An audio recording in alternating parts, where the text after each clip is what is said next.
All right, ladies and gentlemen, before we get to the episode, we are going to listen to yet another eerily accurate voicemail prediction about the score for Duke, Florida State from none other than longtime listener and regular caller Jason. Let's listen to that now. Hey, Ben. I hope this message finds everybody well out there. Just doing my doing my weekly phone call to you and give you my little prediction. And I think I'm on to Price is Right, Jamie Holt. I think I'm on Price is Right him. I'm going to say Duke 27, FSU 14. Duke 27, FSU 14, and I think we're going to see something different from all the great podcasts I've listened to. They've had a lot of behind-the-scenes looks at the coaching staff and what they've seen, what they've changed. So, hey, you know what? I think we're going to see something a little different tonight as the fans.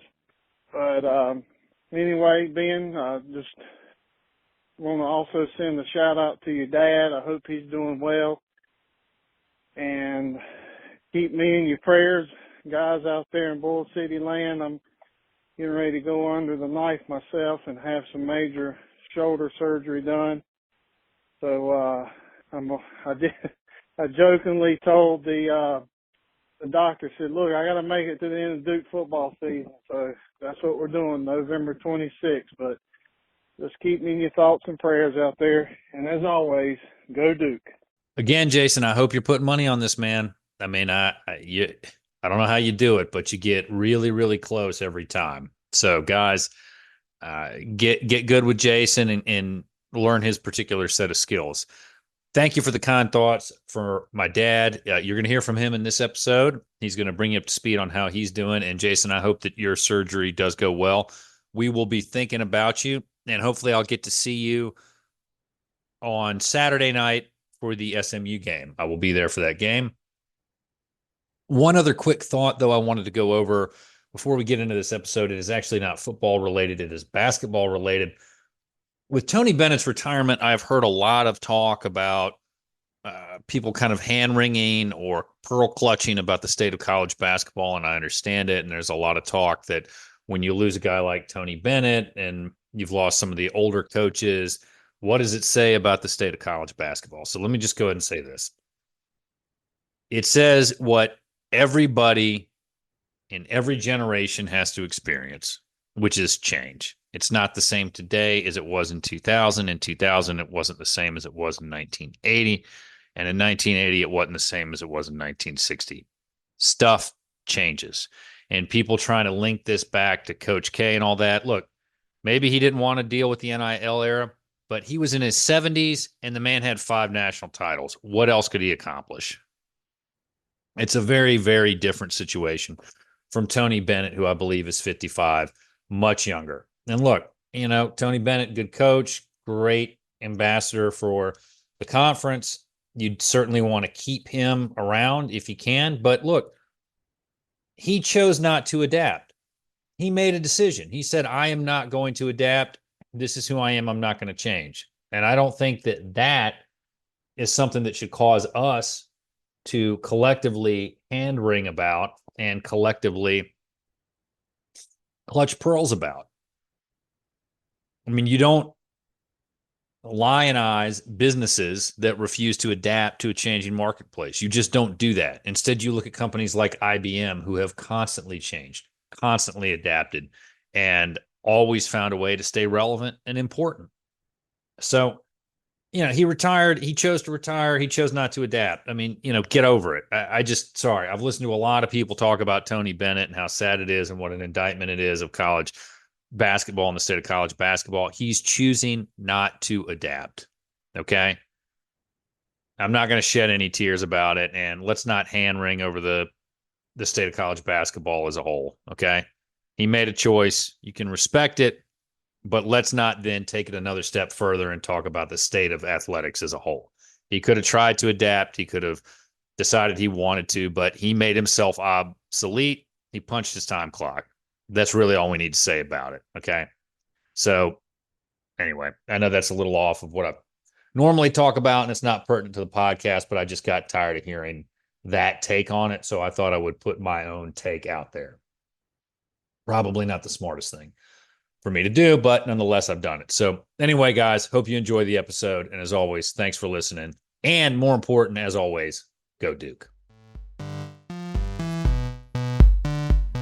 Welcome back, ladies and gentlemen, to another episode of the Bull City Coordinators Duke Football Coverage Podcast. Check us out on our website, bullcitycoordinators.com. Send us an email, bullcitycoordinators@gmail.com. You can find us anywhere you get your podcast. Check out our YouTube channel. That is where we are posting, really emphasizing our work of late primarily, and it is also where you can find the companion podcast to this, the Classical Antiquity Side Quest, which, as we know, is a podcast without end, covering topics from classical antiquity.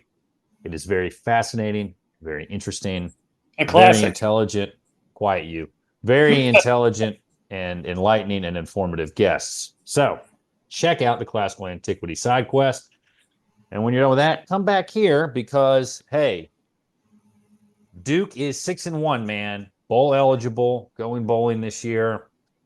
Very exciting, although there's some very unfortunate injury news about Nicky Dalmolin being done for the rest of the season. He's been a big part of the program. We're going to miss his contributions and thank him for everything he's done, of course. So the real issue, though, is where do the Blue Devils go from here?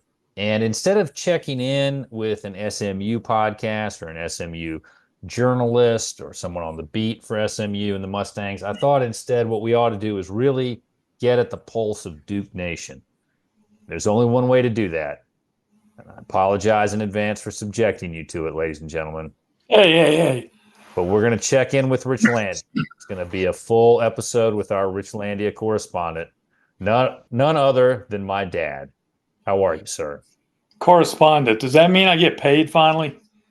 Legal is working on that. There's some issues with it, something about crypto and Bitcoin. I don't really understand it. So it's bad enough I don't get my walking around money anymore, but this is just piling on. You're going to have to talk to those guys. If you find their number, let me know. I have some questions. A good lawyer I could get to help me in this. Not one you can afford. All right. Hey, all right. Everybody. So you were a little cool on the Manny Diaz experiment to start. You came around with your preseason prediction, 9-3, that got Mac Brown to return to the podcast here. Sorry. Well, it was an interesting voicemail he left.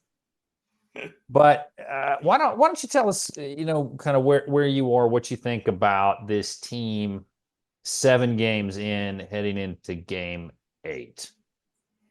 Well, they're certainly on pace to for my preseason prediction, but we've been there before, and you've already mentioned the injury bug, and it's kind of amazing that I think so many of the guys have stepped up to help during this time when people like Dalmolin have gone down. A number 1 running back to start the season, has been struggling with an injury. We're still missing a linebacker, although linebacker play, I think, has been really good in spite of that. The defense has performed beyond expectation. We're getting such pressure with just 4-man rushes. We seem to have good speed and quickness on that defensive line.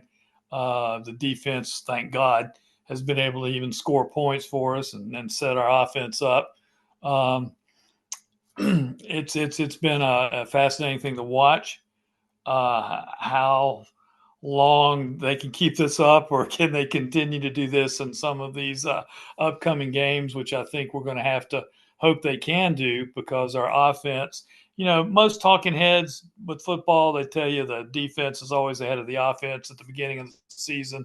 But we're 8 weeks in, and I'm still waiting for the offense to kind of catch up a little bit. Well, quarterback play in particular, I think we've certainly been impressed with Starr in the backfield. and what he's done. And the kid's just, he's hardcore. He just, he's intense, and he's really done a great job for us. And, special teams has been pretty good most of the time. So obviously, you got to be thrilled with the record at this point, although I was extremely disappointed in our empty red zone trips down in Atlanta. We could be undefeated at this point, which would have given us a little more leeway and perhaps forced Richlandia to upgrade that prediction to 10-2. It's a shame that one got away from us. But boy, this is a challenge this week with this SMU offense. Yeah, and that's kind of what I wanted to talk to you about. We've talked a good bit about. I think everybody online has said quite a bit about how the defense is really good, right? The defense is doing more than enough. What concerns me is we're seeing, and I know he's young, but we're seeing signs of regression in Malik Murphy. It doesn't seem to me like he is getting better each week. And that's concerning, particularly coming out of a bye. I mean, part of me in my mind, I could understand him struggling going into the bye and to steal from Connor O'Neill about the team, because he's stealing from Coach K, but the team being at the end of an energy cycle. Yeah.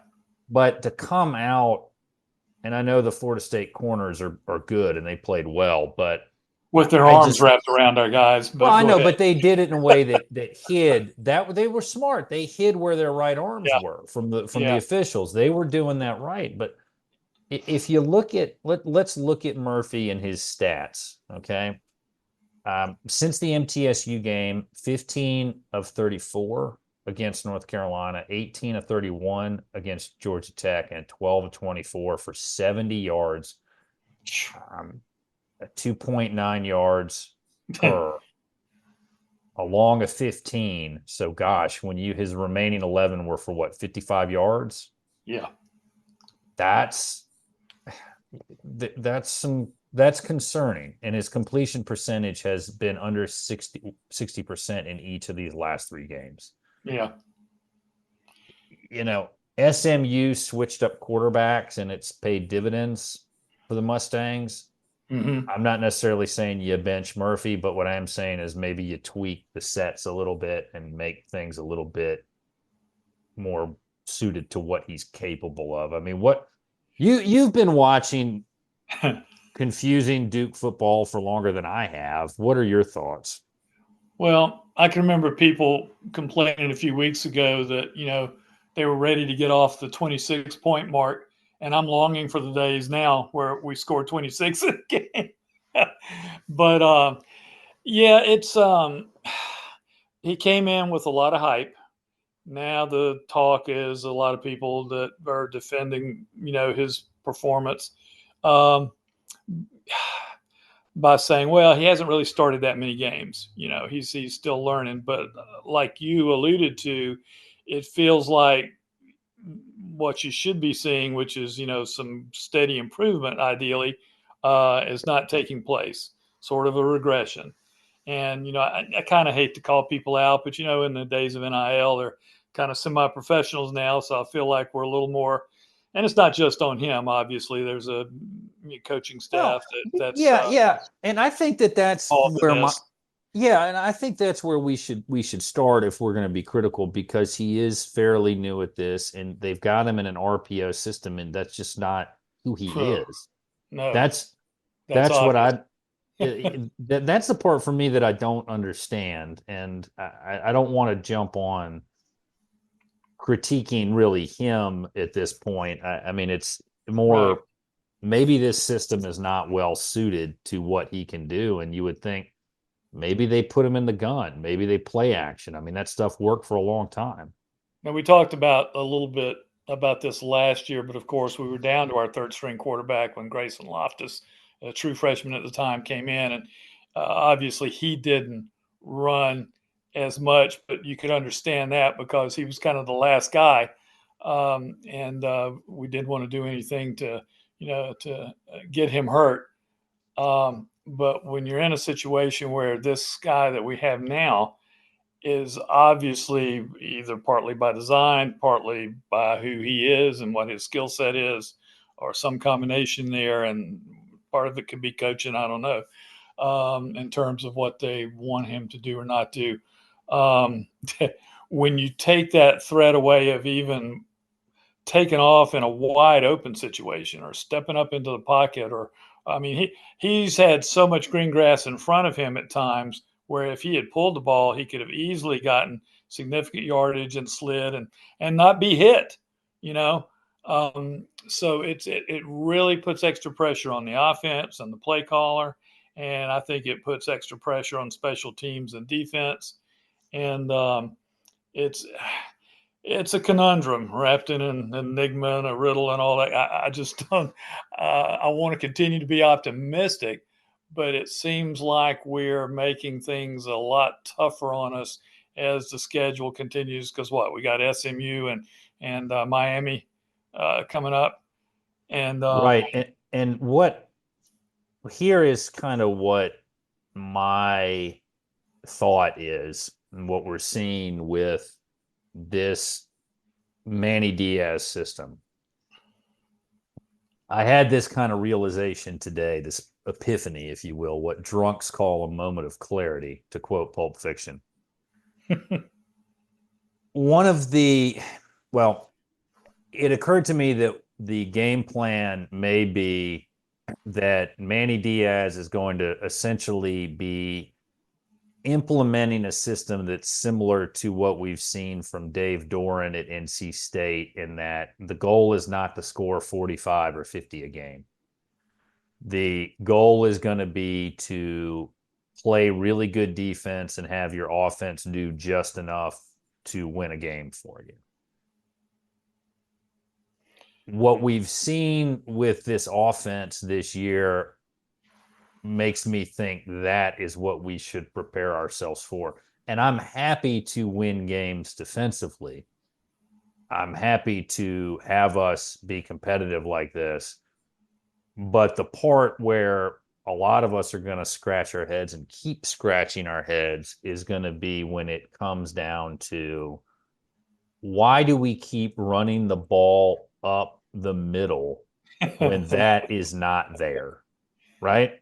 Well, we have guys like Starr that are so good in space. You would think they would do a lot more. Like you mentioned NC State and Coach Doran. I mean, they do a lot of different things to try to get Concepcion, for example, in space, and not just splitting him out to the side. And yeah, it just seems like we're going out of our way at times to make ourselves easier to defend. And I understand that basic concept of doing just enough, to win and don't beat yourself with turnovers and all that sort of thing. But seems to me that we have enough capability there to where we could be scoring in the 30s per game easily with just some tweaks. But it's a challenge right now. And I do think part of the offensive game plan last week may have just been, when you lose your first string tight end and you have 1 and 1A, right? You lose your 1 tight end and you lose your 1A tight end.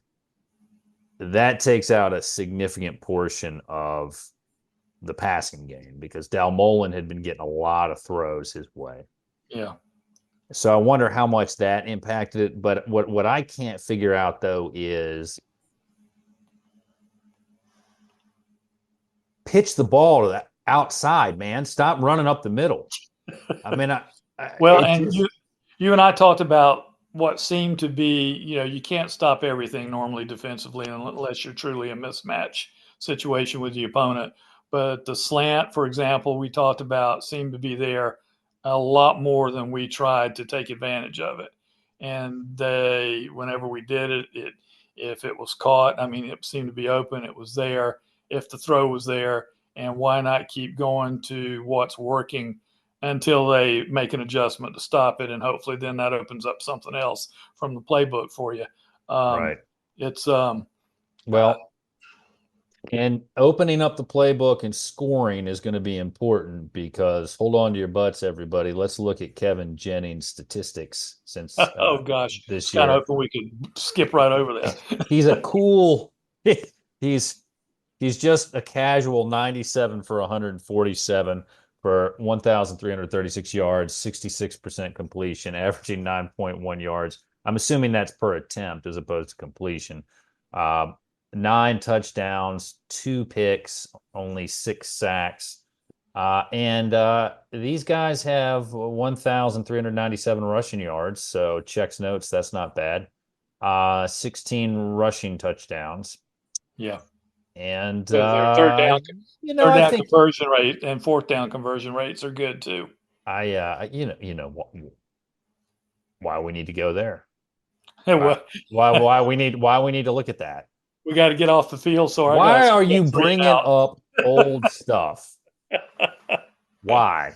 And I mean, the dude can ball. I mean, the quarterback can ball, and they believe in themselves, right? And that's the Yeah, dangerous part of this. That is the real dangerous part of that. So their field goal kicker is 14 and 19. He's yep, got one miss inside the 20 to 29 range, one miss inside the 40 to 49 range, but he's 6 and 9 at 50 plus. So he's probably I mean that would not make me feel comfortable looking at that. they're But this 22 out of 26 in the red zone. 17 of those have been touchdowns. Uh, yeah, 3 for 5 on 2-point conversions. defensively 16 sacks, interceptions 12. Uh, that's pretty good, if you will. And that's a little alarming. I haven't really compared that to what we see from the Blue Devils because defensively, I think this team can play with anybody. Yeah. But you look at that offense, that's balanced. That's like what Spurrier used to talk about. Uh, 1,682 rushing yards. Pardon me Uh, while I sigh. excuse me, passing yards, actually. Yeah, I know. I'd take that back. 1,682 passing yards, but 1,397 rushing yards. That's what you want. That's a balanced football team. Well, I think at this point, I need to interject a little bit of uh, hope, optimism, and balls into this discussion, okay, to keep people yeah, keep people hopeful, and that is uh, they've had four, I think, games at home, and a couple on the road. And the good news is on the road, they've had a close one at Louisville. Okay, they won, but only by a touchdown. But the scary thing Win's a is, win, believe me, as and the we all scary thing know. there is Miami only won by a touchdown there with another third week in a row. Fortunate bit of officiating.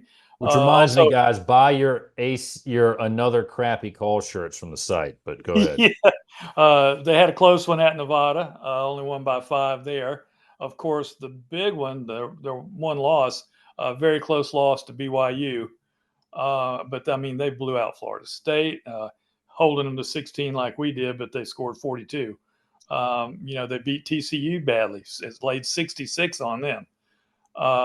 So these guys can move the ball and they can score the ball. And if you were writing up a script for what Duke needs to do, and there is some hope there because I was looking at. Hold on a second. Let me scroll down again if I find it quickly. They have put the ball on the ground, if I remember correctly, a significant number of times. But the point is, if we can do that too, then we definitely need to, recover those fumbles. I think they fumbled 10 times and lost 5, and so maybe there's some hope there in this high-powered offense that they have. I mean, if you were going to write a script for us, you would want to say, hey, we get some turnovers. Maybe the defense gets us another pick 6. Maybe some special teams play goes our way. And suddenly the offense, is a little more efficient than it's been for a few weeks now. But Yeah, I and tell you what, it looks on paper like it's going to be a challenge in spite of how great our defense has been. well, and let's look at. I mean, 700 Duke has 787 total rushing yards. I know you got to subtract out the quarterback sacks from that, but SMU's running the ball a heck of a lot better. Oh, yeah. Throwing the ball a heck of a lot better too. They've got a guy averaging about 95 yards a game. I think their main guy. It's right, and it's concerning. The good thing is though, Duke has moved the ball around fairly well amongst its receivers throughout the year. But looking at that, there's some things I think to be concerned about here. If you're a Blue Devil fan, are we going to be able to score enough points? I mean, SMU can put them on and put them on fast. It's a game that I think we all should be worried about. Plus, here's the other thing too that I think that we should talk about here, as we just talk about what SMU's offense can do. As well as this defense has played, one of the things that I'm sure we all remember from the Jim Knowles defenses, and then after he left, is the offense just couldn't sustain drives, couldn't put points on the board, and the defense would get tired out. Right. With Coach Feely, I'm less concerned about that, but you can't win for the most part if the offense is that far behind the defense. There's some teams that you can make exceptions to that for, like remember that LSU team that could barely score. There was an Ohio State team that could barely score as well. But I mean, this offense has just got to put up more yardage and more points. And the challenge is, again, I mean, they're holding opponents to 96 yards a game on the ground. There seems to be potential through the air if you're performing at a good level, which is certainly questionable for us at this point. They're giving up over 240 yards a game through the air. But again, at one point early in the year, I thought maybe, okay, that's the kind of thing that later in the season, we might could light somebody up like that for 300 plus yards and maybe outscore them if the defense can't shut them down as completely as they've shut down other people. But the sacks and the TFLs and turnovers, I just don't see how we are in the kind of game where our offense has a chance if those things don't happen like we've been able to make them happen up to this point. And hey, I've got the shirt right. I'm one of the most optimistic Duke football fans in existence. Whether that means I've going to get committed someday or not is a whole nother question. But it'd be interesting to be a fly on the wall in the film rooms and on the practice field this week to just kind of see exactly what kind of weaknesses that our guys have been able to identify and target, hopefully, and take advantage of in this game. It just seems to me the Good night, Ada. Say hi to your grandpa real quick. Here. Hi, granddaughter. No, say through the mic right here. Oh. Hi, Ada. Hi, Grandpa. I love you so much, darling. Thanks for speaking to us over the podcast. You're going to be famous now. Oh. Okay, well, I'm going to say. I love you, doll. Night-night. Good night, Ada. She's all done. Let's go, Duke. Yeah, I mean, here is what. I mean, I'm going to be at the game, and I'm looking forward to it. I'm excited about it, but I'm not. I think that the Diaz era will be built around really, really good, effective defenses. And you mentioned some of the guys who have stepped up. That kid Stone in the secondary has played really well. And Howard. God, the linebackers have been unbelievable. Yeah, I mean Ozzie Nicholas. I mean, that's been great. The D line. Yeah. I think this is going to become the identity of the Diaz era. I'm having difficulty remembering any time in my decades of watching and listening to Duke football on transistor radios the kind of pressure we've been able to get from 4 down linemen. Like we've been able to get. Well, I can tell you what happens when you don't rush for Notre Dame, but we don't need Stop it. Get into that. Too soon. That's right up there with Wash and Firefly. Stop it. So, for those of you who don't know, message Drew on Twitter. He'll tell you. I'm sure he knows all about Firefly. So And I, I'm I still just rehabbing. Unfortunately, I don't think I can make it up there. If we get close enough for my presence to have made a difference, I will accept the blame for this one. okay. I will Maybe we'll blame catch them you if looking they ahead to lose. Pitt. Maybe we'll catch them looking ahead to Pitt because we're still not getting respect from, the polls and other folks, I don't think. Although I Yeah, will say the ACC huddle guys did finally talk us up a little bit tonight. It was kind of nice to hear them praise our defense. you make a good point. And here's the other thing that could be pretty helpful for Duke in this game is the way that the season started for SMU at Nevada, at home against Houston Christian, BYU, TCU, and Florida State. Then had to go to Louisville, not that big of a deal, but then had to go to Stanford and now has to go to Duke. Go jet lag. Well, that's people have pointed that out and just said, look, that's a lot. That's a lot of travel. Yeah. That could play into the Blue Devils' favor. Okay. And that's something that, in addition to looking ahead to Pitt, I think you're going to have to be worried about. I have a hard time, though, in my mind, believing that Lashley is going to be looking ahead in this instance because they have ties with Diaz and there's going to be bragging rights and there's a lot. And I'm not seeing any help maybe from the weather that might slow those guys down a little bit. I think it's supposed to be good this weekend, right? All right, ground crew guys. I know y'all listen. You got to figure something out. But Yeah. you compare that schedule with what Duke has had. Now let's just go through it in the same time period. At home against Elon, had to go to Northwestern. At home versus UConn, went to Middle Tennessee. At home versus North Carolina, down to Atlanta, and then at home for Florida State. Yeah. That's a much easier schedule, right? Yeah, in terms of travel, yeah, sure. Yeah, that's a much, much easier, more manageable schedule. So, that's something that could help. I just have some concerns about this game until we see some signs of life from the offense. And not to cut ahead to the predictions too early, but what I've been doing this year, and I think I've generally been proven correct so far this year, is we're going with what we see from this team. And a lot of times I've been saying it's going to be really close or it could go either way. This one's a hard one to predict because I really could see SMU just running people out of the building, but I could also see it becoming a slugfest too, and it maybe doesn't get determined till midway through the third or early fourth quarter. I don't know kind of what your thoughts are as far as how this game might vibe itself out.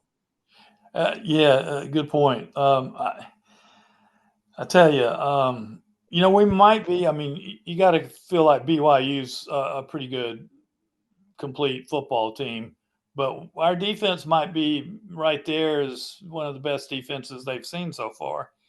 And but like I think we're both alluding to here, is that going to be enough for us to keep it close enough for our formula so far, what's become our formula, to give us that chance late to let that kind of thing that they keep talking about in the fourth quarter and, allow us to make the difference.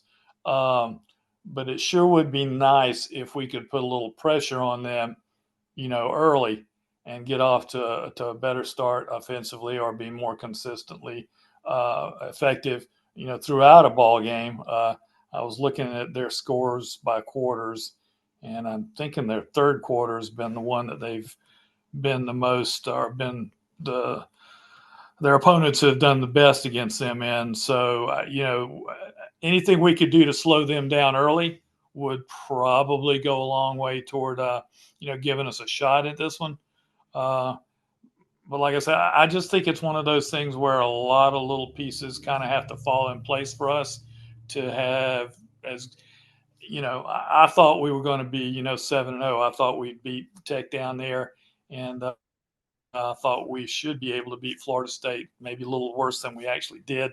But this one's been a challenge for me to be my usual optimistic. This is how this is going to play out, and if this happens, then that'll happen, and we can do this. it's certainly possible.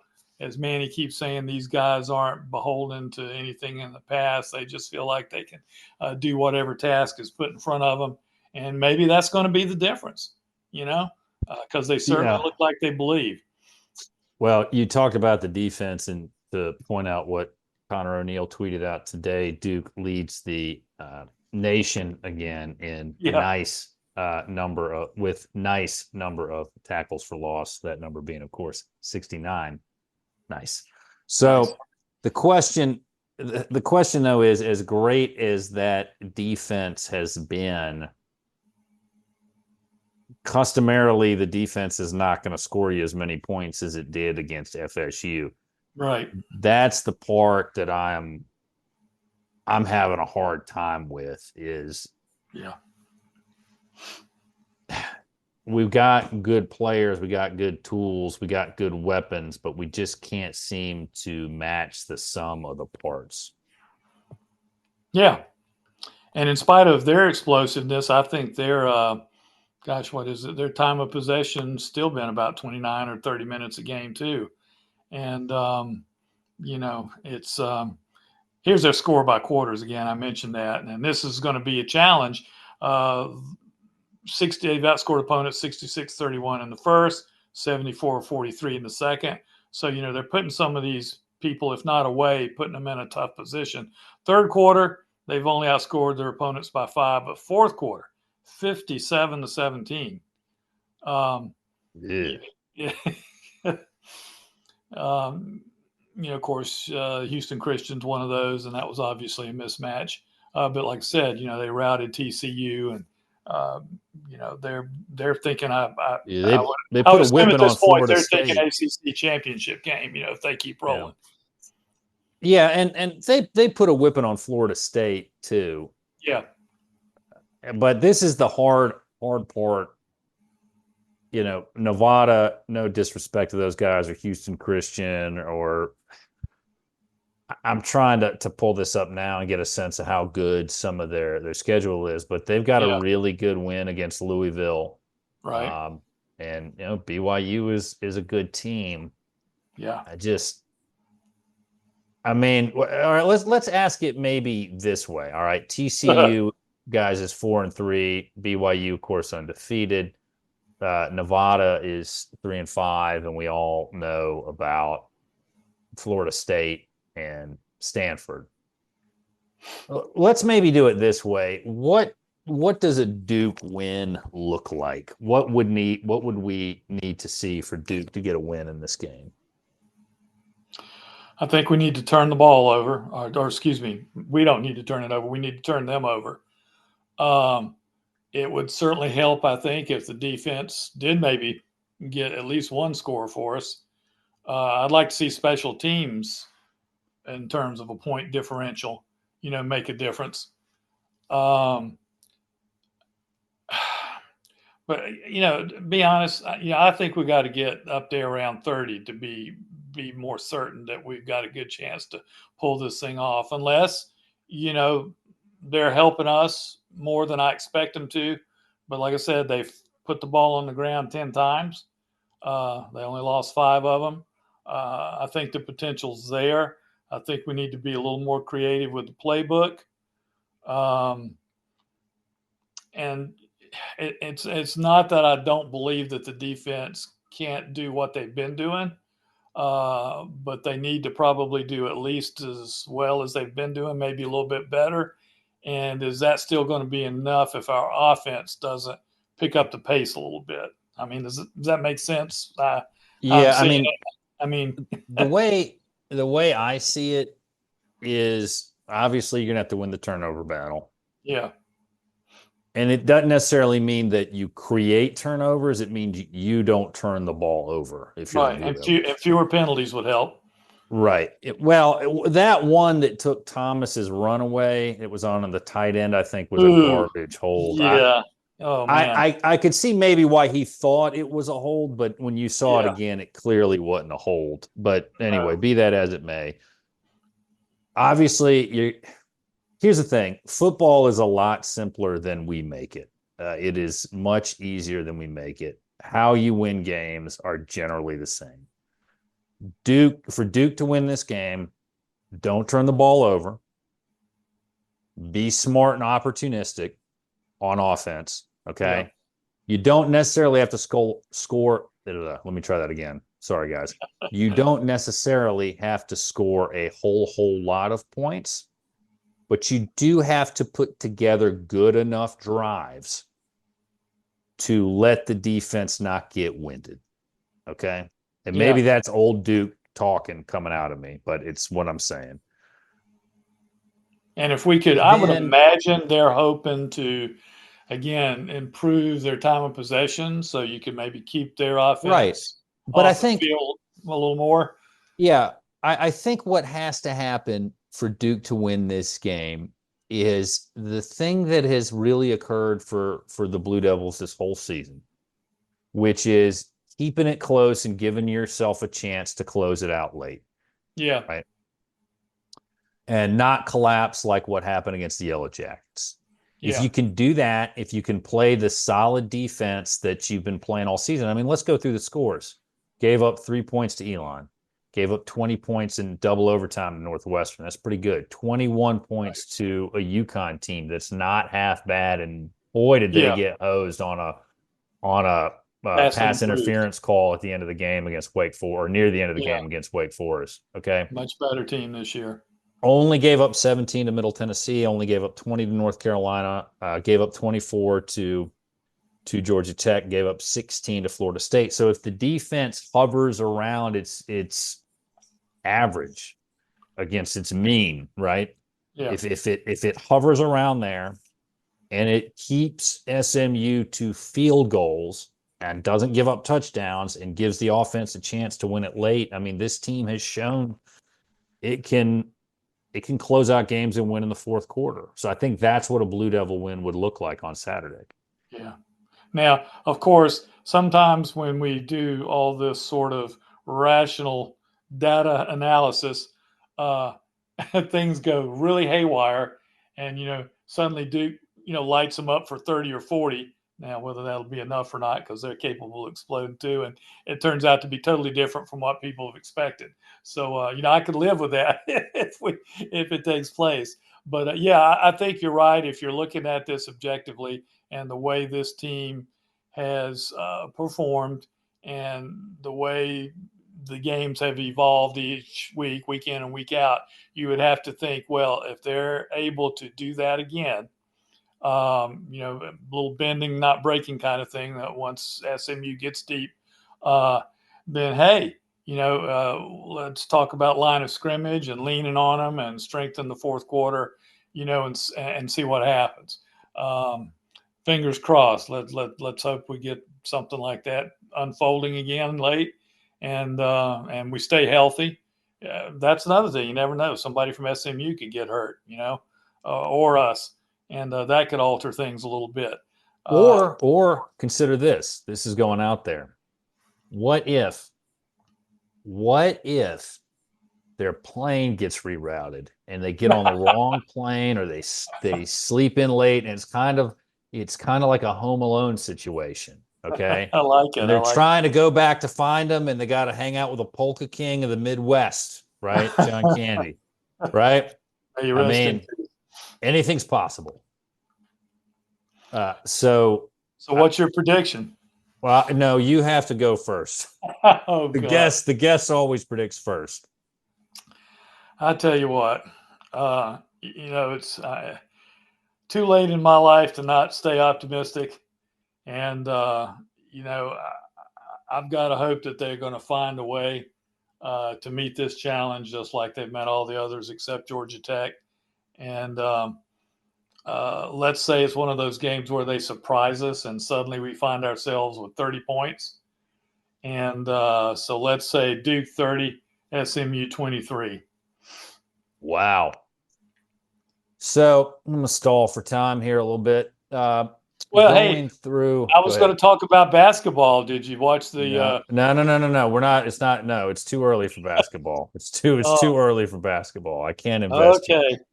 Okay. So looking at SMU's offense, 29 59, 8 or 15, 66, Jesus, 42, 34, and 40. Wow. I'm gonna tell you what. My sense is that SMU is gonna win this game. Okay, Yeah. but I can't bring myself to pick SMU to win the game. I'm gonna take Duke to win. And I'm going to go with this score. I don't like scores. I haven't done scores all season, but I'm going to do scores now. Okay. I'm going to say Duke is going to win 27-24. There is going to be a Todd Polino field goal late. I like it. A nice drive. My man Peyton Jones is going to get us right to the red zone. There's going to be some weird Beelan trickery thrown in there at some point in the game.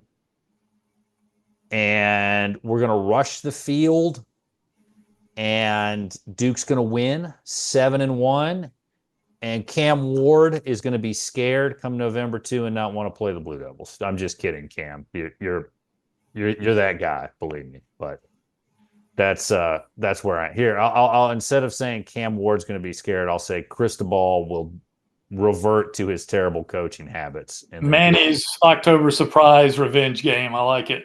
It's November 2, so it's a little delayed, but whatever. So that's what I think. I mean, if Duke's going to win it, it's going to have to be a tight game, probably 3 to 4 points somewhere. Hey, if it comes down to Polino, yeah, I'd be thrilled. Yeah, and I have every confidence in the kid. He's quite a young kicker, and that would be just super if we were that close and putting it on his legs, so to speak. I would feel hugely confident. It's going to be interesting. I wish I could go see this one live. They keep telling me it's getting better, but when you get older, sometimes it doesn't feel like you're improving as quickly as you'd like to in rehab. But we'll see the surgeon again on Thursday, so hopefully they'll agree that it's looking okay. But I tell you what, these guys have been very impressive with what they've done, especially defensively, obviously. And just fingers crossed, it would be nice to at least split the SMU Miami 2-game swing. If they could get one of those two, I'd feel pretty good that we're going to get to that 9-3 mark. Although NC State, boy, poor Cal, they got to feel like they should be first in the league right now. They've lost, and it 4 seems games like by like 9 points or something total. It seems like some of the algorithm is turning on their coach. I always caution people with those close losses, with the exception of that guy in Nebraska, where it just was clear he was never going to win those. Right. Bring him back the next year and see what happens if they've learned how to close out those games. Yeah. So it could just be one of those things. And also, I mean, they're going all over the place. Yeah. Oh my gosh, their schedule. Oh my goodness. So that's just, it's hard, and he's been there for a little bit. I understand that. So I can understand some of the frustration, but yeah, the losing's never fun. But if they keep with these close losses, you've seen general improvement from Virginia Tech. And some of those games they've started to win, except for the one where the ACC officials on Cristobal's staff really helped out. So we'll see. But all right, so we've talked about the teams. We've kind of given a rundown on them. We've done our predictions. I'm reluctant to do this, but I'm going to give you an open mic. I'm going to, against my better judgment, entrust you with that responsibility. No pressure. Oh, just start. I thought I had to ask you something in particular. It's an open mic. Do you not listen to the podcast? Yes, of course I do. Man, I just hope we can stay healthy and keep performing at this high level, and kids continue to step up. When someone has to gets hurt or dinged up or out, and I'm hoping our oh gosh, wideout. I hope more. There was some talk about him not being quite 100%, although he made a couple of big catches in that game against Seminoles. It's just been really fun to see this group evolve the way they have. A little frustrating, as we've talked about, probably too much for everybody's concern about the offense, but we're not the only ones having that conversation. You can find that anywhere where Duke sports are discussed, especially football right now. But it would sure be nice if we could have another family bowl trip this year. That was fun last year. Still got the T-shirt, of course.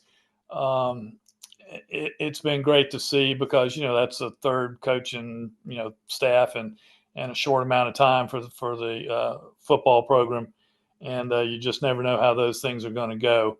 And I think defensively, we all knew what kind of defensive coach Manny has a reputation of being, but to see that come to fruition on the field so quickly with this group has been truly impressive.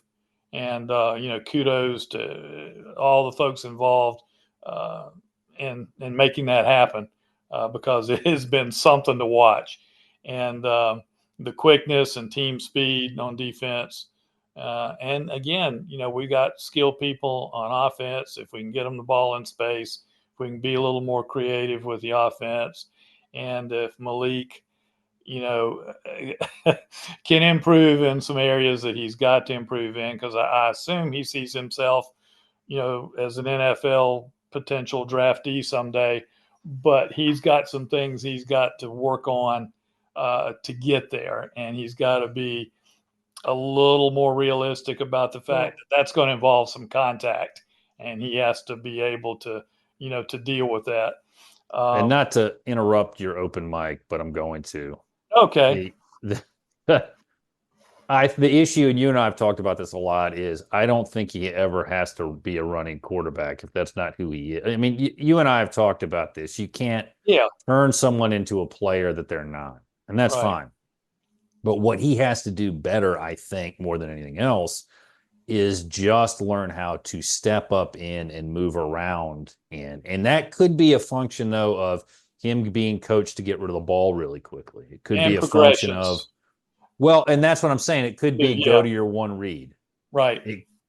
That could be an issue. That, in fairness to him, we don't know the ins and outs of that. So I'm trying not to get too on him about it. But what I am saying is the one thing, though, I think you and I could agree on, that regardless of the coaching, or excuse me, regardless of, let me clarify that. That's not really fair to him, what I was about to say. So let me clarify that. Regardless of whether they're telling him to get rid of the ball and go to your hot read and just go there, he at least needs to be able to look comfortable stepping up in and moving around in the pocket. Because you watch some of those other games on Saturday, guys who didn't necessarily run but could maneuver.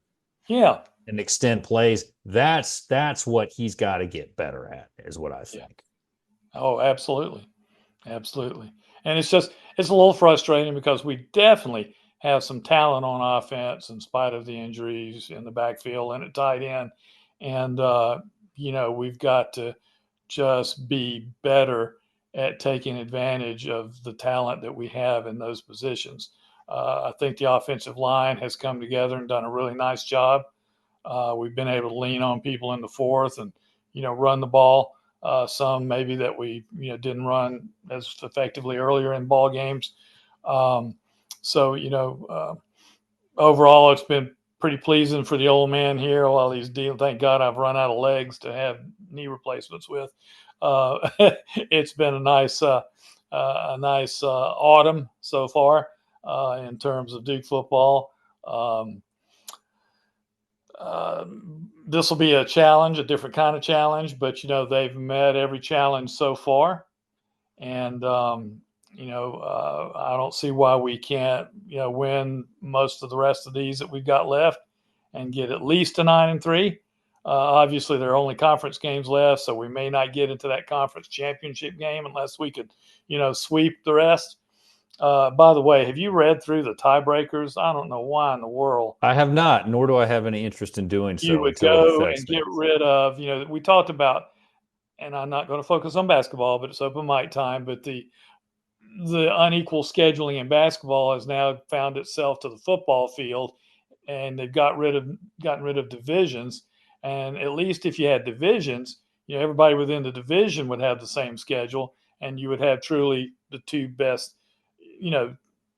I know people like to argue about that. Well, it's not necessarily two best teams. One division is better than the other, but that's all this movement in football to go toward a playoff like the lower divisions, the smaller divisions, and then we 12-team playoff, longer season, and then they do something that's just the opposite of that by getting rid of divisions, and which gets rid of rivalries and a whole bunch of other stuff. But I don't guess we need to get into all that. We'd have another whole hour of podcast to do.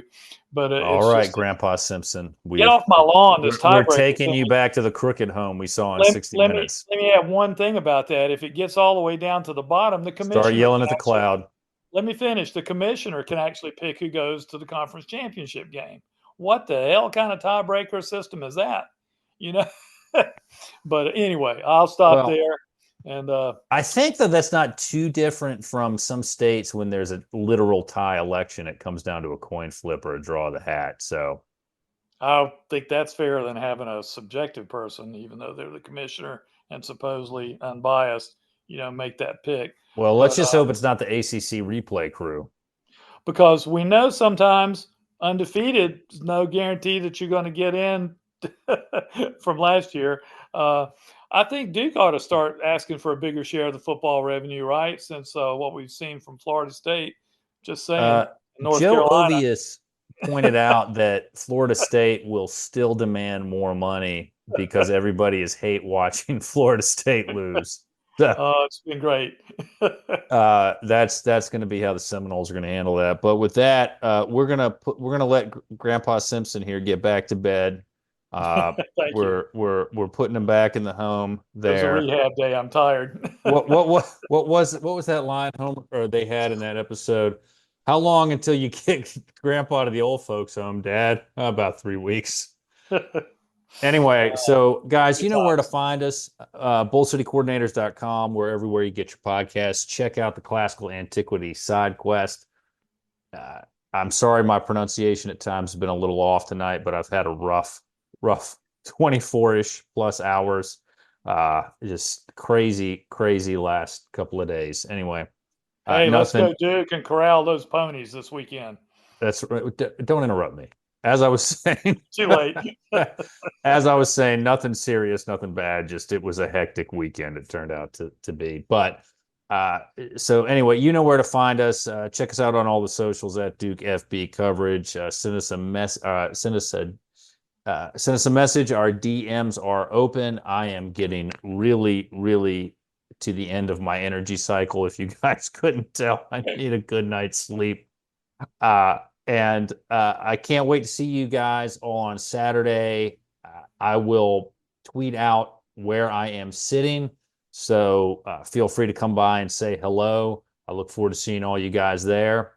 And hey, if you want to see the Blue Devils get to 10 wins, play for the conference championship, you got to win game. You got to get 7 wins so you can get to 8, and then you can get to 9, and then you can get to 10.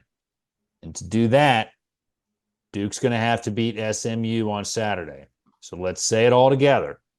As always, go Duke. Go Duke.